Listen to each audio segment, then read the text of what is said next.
Oi pessoal, tudo bem com vocês? Bem-vindos ao canal, eu sou Rafaela Granville, eu sou nutricionista e o tema de hoje desse vídeo é sobre uma notícia que saiu lá nos Estados Unidos da cantora e atriz Selena Gomez, que ela foi diagnosticada recentemente com SIBO. Para quem não sabe, SIBO significa supercrescimento bacteriano do intestino delgado. Rafa, o que é isto? Isto é grave? Isso mata? Qual que é o tratamento? Qual que é o diagnóstico? Quais são os sintomas para eu descobrir essa bagaça? Eu vou explicar tudo aqui para vocês. Mas antes de eu começar a falar sobre o assunto, não se esqueçam de curtir este vídeo, criaturinha de Deus. Ah, Rafa, eu não tô conseguindo curtir o vídeo. Deve ser porque você não está logado no YouTube. Quando você loga com seu e-mail, você consegue curtir e se inscrever no canal. Beleza? O dedo de vocês não vai cair se vocês curtirem, nem vai necrosar.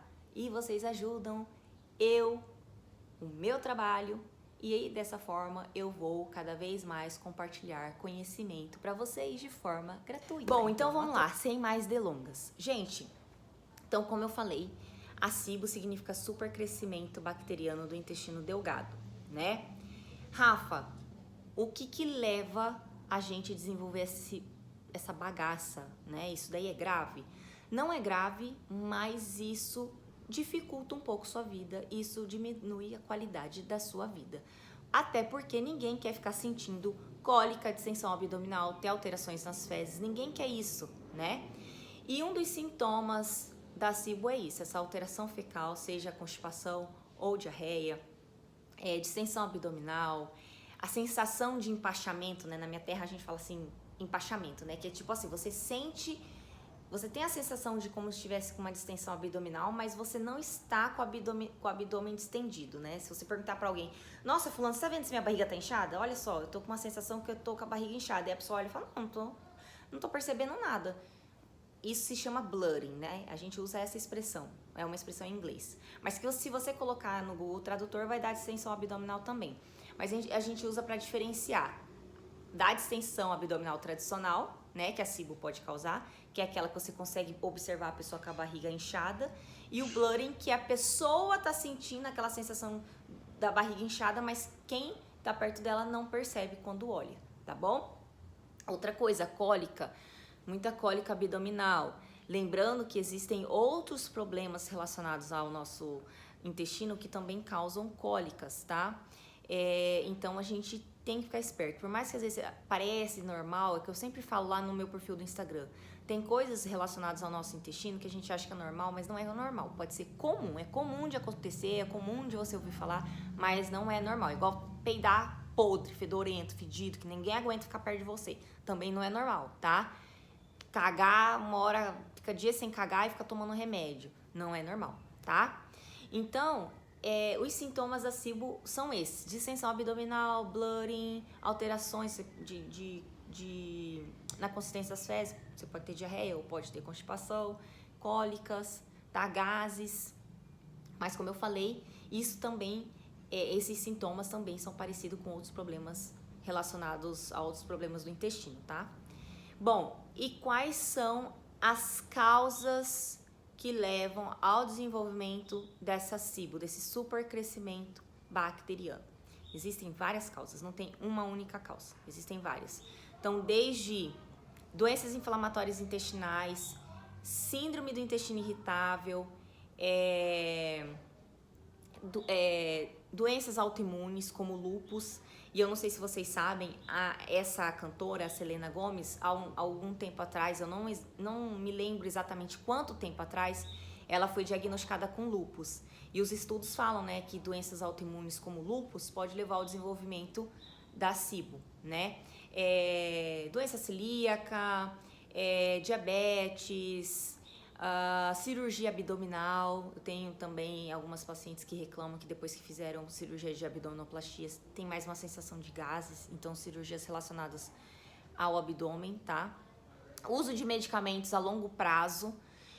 Um exemplo de um medicamento, inibidores de bombas de prótons para tratar, por exemplo, gastrite, refluxo. Se você faz uso a longo prazo, você pode vir a desenvolver a SIBO. Por quê? Porque altera o pH do seu estômago. Então, por consequência, isso afeta o seu intestino delgado. Porque o que acontece, gente? Qual que é o certo, né? O certo é o seu trato gastrointestinal, tá tudo ok. É você conseguir comer as coisas e você conseguir digerir os alimentos. É você comer as coisas e conseguir fazer um cocô bonito, sem fazer muita força. É para quando você tem sei lá, um leve gás na sua barriga, sair um punzinho sem ser podre, sabe? O certo é você não ter essa distensão abdominal, essa sensação de que tá cheio, né? Ficar incomodado. Isso não é o certo. Então, se tá acontecendo isso é porque tem alguma coisa errada. E o nosso trato gastrointestinal, ele tem micro-organismos que variam desde bactérias, fungos, arqueias, vírus, que devem viver no seu trato gastrointestinal, principalmente no intestino ali, em equilíbrio, todo mundo em simbiose, cada um cuida da tua vida, todo mundo ali tranquilão. Quando você tem algum problema que possa vir a causar um desequilíbrio, né, nessa comunidade de micro-organismos, seja um fator emocional, seja uma questão alimentar, uso de algum medicamento, cirurgia, entre outra coisa, né, você leva essa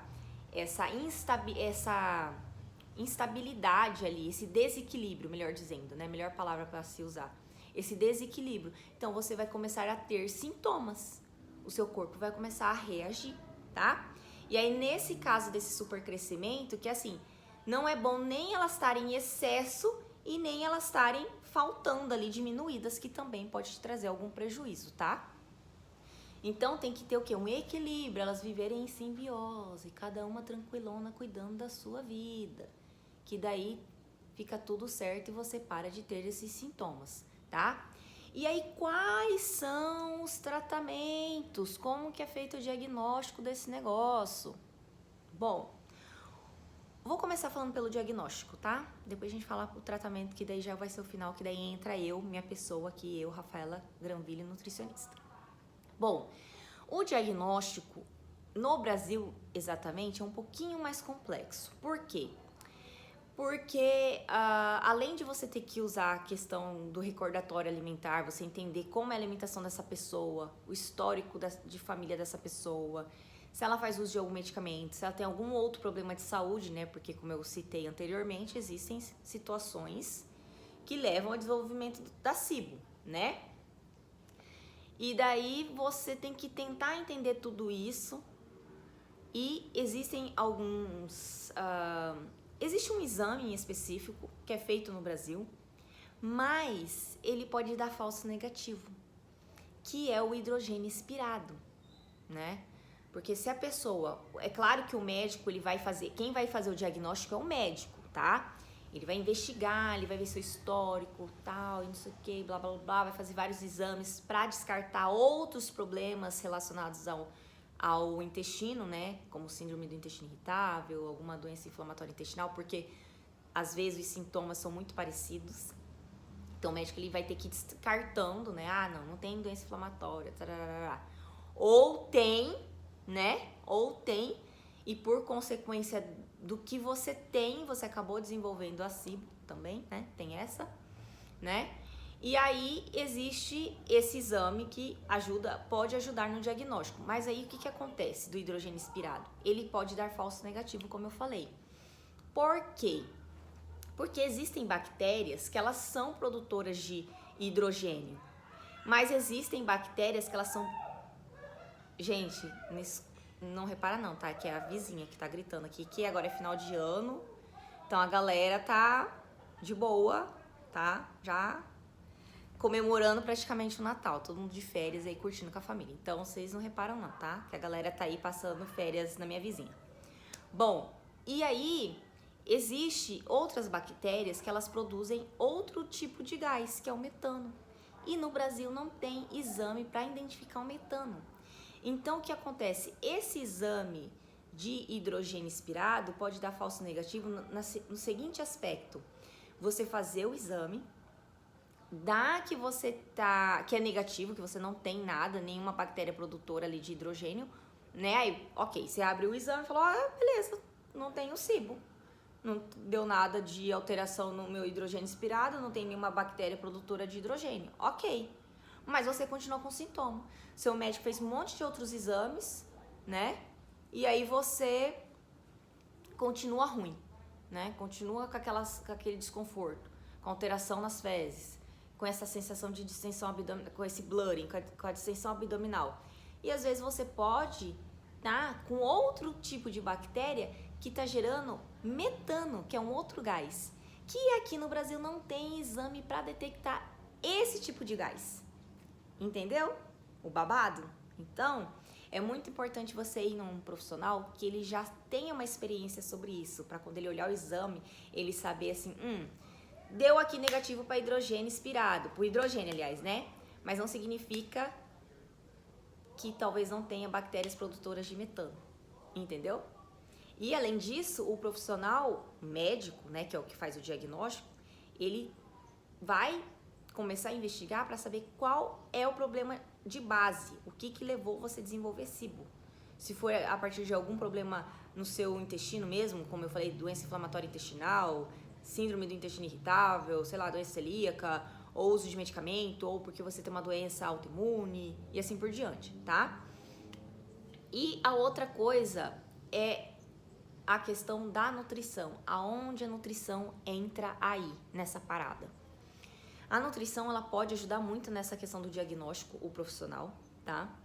E dentro do que é a alimentação desse paciente, a própria nutricionista, ela vai avaliar, ela fala, doutor, olha isso aqui, ó.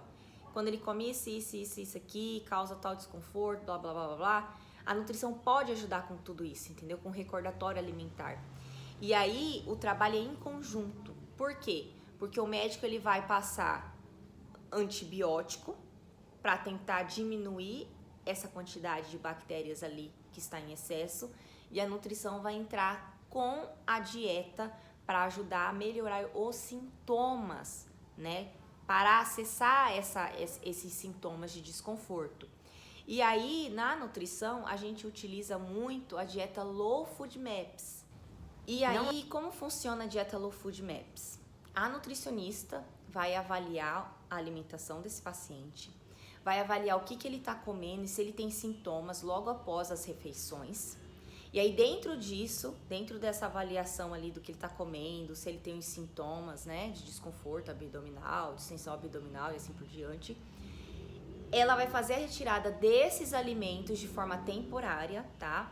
E quem vai definir o tempo de retirada, quanto tempo que vai ficar sem esses alimentos, é a nutricionista, tá? Não pode ser a longo prazo, tá, gente? Porque isso afeta a microbiota intestinal, afeta os micro-organismos que vivem ali no intestino, não só no intestino delgado, como no intestino grosso.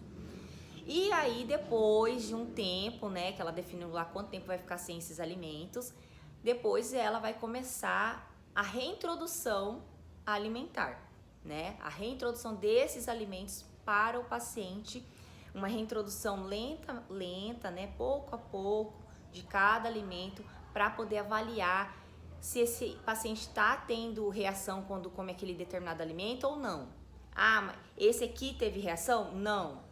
Mas comeu o outro alimento que foi fazer a reintrodução? Teve reação? Teve sintoma? Teve. Mas será que se ele comer metade dessa quantidade, talvez ele não tenha sintoma? Talvez, vamos testar. Ou talvez ele comeu aquela quantidade, mas aí se ele dobra a quantidade, ele tem sintoma, entende? Então a nutrição, ela vai avaliando tudo isso na reintrodução desse alimento, porque a ideia da nutrição nunca é retirar nada, gente. É a gente manter uma alimentação diversificada, tá? E é mais ou menos isso que acontece. E ela dura um período só, essa dieta, até o seu corpo ir se adaptando e você voltar, vamos dizer assim, ao estado normal, né?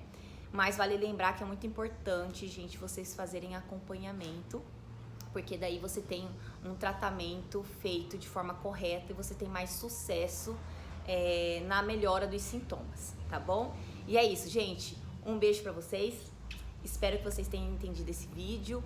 E Tudo de bom, boas festas, Feliz Natal, Feliz Ano Novo e que 2025 seja maravilhoso para todos nós, de muitas bênçãos. Tchau!